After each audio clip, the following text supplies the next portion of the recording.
नमस्कार, मैं हूं कुणाल जंग। आज हम एक ऐसी वीरता की कहानी लेकर आए हैं जो समय के साथ गुम हो गई, लेकिन इसका शौर्य कभी भी भूला नहीं जा सकता। यह कहानी है 1962 के भारत चीन युद्ध के दौरान रेजन ला की एक बर्फीले चौकी पर लड़ी गई एक ऐतिहासिक लड़ाई की। यहाँ भारतीय सैनिकों ने अपने अदम्य साहस और बहादुरी से दुश्मनों को हराया और एक ऐसा नेतृत्व का उदाहरण प्रस्तुत किया जो आज भी हमारी सेनाओं के लिए एक प्रेरणा है। यह है मेजर शैतान सिंह और उनकी कुमाऊं रेजिमेंट के उन 120 वीर जवानों की कहानी, जिन्होंने अपने प्राणों की आहुति देकर देश की सुरक्षा की मिसाल पेश की है। आइए हम आपको ले चलते हैं उस कड़ी सर्द में, जहां भारतीय सैनिकों ने न सिर्फ दुश्मनों से बल्कि प्रकृति की बेरहमी से भी मुकाबला किया। आज हम बात करेंगे आज से लगभग 68 साल पहले रेजान ला की लड़ाई और मेजर शैतान सिंह के बहादुरी के बारे में। बात है साल 1962 की। चूसो सेक्टर के कुमाऊं रेजिमेंट की 13वीं बटालियन के 120 जवान तैनात थे। चाली कंपनी की कमान मेजर शैतान सिंह के हाथों में थी और सभी जवान 3 पलटनों में अपनी अपनी पोजीशन पर थे। खास बात यह है कि भारत चीन युद्ध के दौरान ये इलाका ऐसा इलाका था जो भारत के कब्जे में था, पर यहाँ काफ़ी तनाव था, पर जवान मुस्तैदी से सीमा के सुरक्षा में खड़े थे। भारी तनाव के बीच हमारे सैनिक न सिर्फ दुश्मन से लड़ रहे थे बल्कि खराब मौसम और ज़रूरी सामानों की कमी से भी लड़ रहे थे। इसी दौरान 18 नवंबर की सुबह करीब 3:30 बजे भारतीय सैनिकों ने चीन की तरफ से रोशनी का कारवां आता देखा।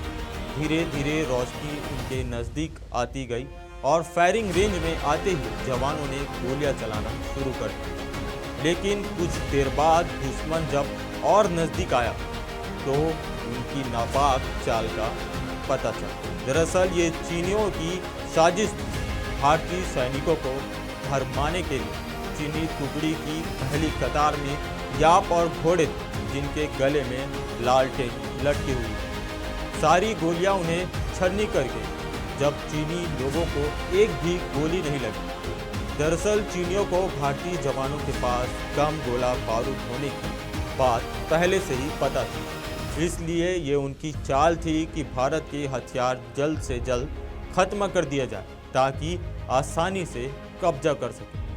भले ही दुश्मनों को भारतीय सेनाओं के हथियारों के बारे में जानकारी थी, लेकिन एक चीज़ जिसके बारे में वो चूक गए वो थी हमारे जवानों का भारत माता पर मर मिटने का जज्बा।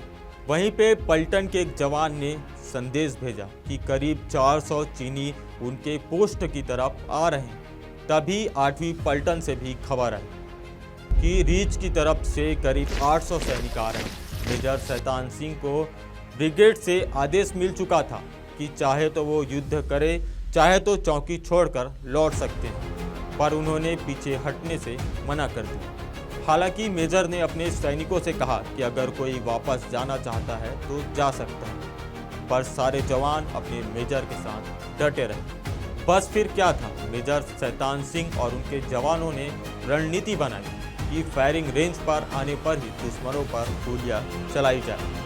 मेजर हर पलटन के पास जाकर एक एक जवानों का हौसला बढ़ा रहे।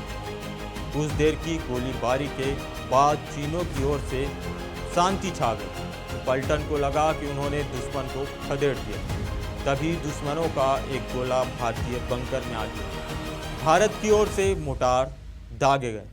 चीनी कुछ देर के लिए पीछे हट गए। इसके बाद दुश्मनों ने भारतीय चौकी पर एक एक करके गोलीबारी शुरू कर दी। पहली ही गोला बारूद की कमी और हथियार धीरे धीरे कम हो रहे थे, तो मेजर शैतान सिंह ने अपने जवानों से कहा कि रणनीति के तहत काम करें और एक गोली पर एक चीनी को मार गिराओ और उनकी बंदूकें हथिया लो। जवान फिर से चीनियों पर भारी पड़ने लगे तो वो दुगनी ताकत के साथ वापस आए। अधिक संख्या में लौटे मेजर शैतान सिंह अपने जवानों के साथ बहादुरी से दुश्मनों का सामना करते रहे। इसी बीच मेजर शैतान सिंह की बाहों में चिल्का का एक टुकड़ा लगा। एक सिपाही ने उनके हाथों में पट्टी बांधी और आराम करने के लिए कहा। खून से लथपथ मेजर शैतान सिंह ने एक मशीन गन मंगाई और उसके ट्रिगर को रस्सी के सहारे अपने पैरों में बंधवा दिया। उन्होंने रस्सी की मदद से फायरिंग करना शुरू कर दिया। तभी एक गोली मेजर के पेट में आ लगी। उनका खून बहुत ज़्यादा बह गया और बार बार उनकी आंखों के सामने अंधेरा छा रहा था। लेकिन जब तक उनके शरीर में खून का एक भी कतरा था, वो दुश्मनों से लड़ते रहे। भले ही उनकी सांसें टूटती रही, लेकिन उन्होंने हमला करना नहीं छोड़ा। सूबेदार रामचंद्र यादव को नीचे बटालियन के पास जाने को कहा ताकि वो अपनी पोजीशन के बारे में बता सके, पर सूबेदार अपने मेजर को चीनियों की चंगुल में नहीं आना देना चाहते। इसलिए उन्होंने शैतान सिंह को अपने पीठ पर बांधा और बर्फ के नीचे की ओर लुढ़कते चले गए। कुछ नीचे जाकर उन्होंने पत्थर का सहारा लिया, जहां मेजर शैतान सिंह ने आखिरी सांस ली। सूबेदार रामचंद्र ने हाथ से ही बर्फ हटाकर गड्ढा किया और अपने वीर मेजर की शरीर को वहां रखकर उसे ढक दिया। जब युद्ध खत्म हुआ तो इस इलाके को नमन लैंड घोषित कर दिया गया। यह वीरता और साहस की कहानी सिर्फ एक युद्ध के मैदान की ही नहीं, बल्कि उस भावनाओं की है जो भारतीय सैनिकों के दिलों में हमेशा जीवित रहती है। मेजर शैतान सिंह और उनके सैनिकों की शहादत न केवल हमारी सेना के लिए बल्कि हर भारतीय नागरिकों के लिए गर्व का विषय है। इस सच्ची वीरता को हम कभी भी नहीं भूल सकते। हमारे शहीदों को नमन और उनके बलिदान हमेशा याद रखा जाएगा। इस संघर्ष और साहस की कहानी के साथ हम अपने खास रिपोर्ट को यही समाप्त करते हैं।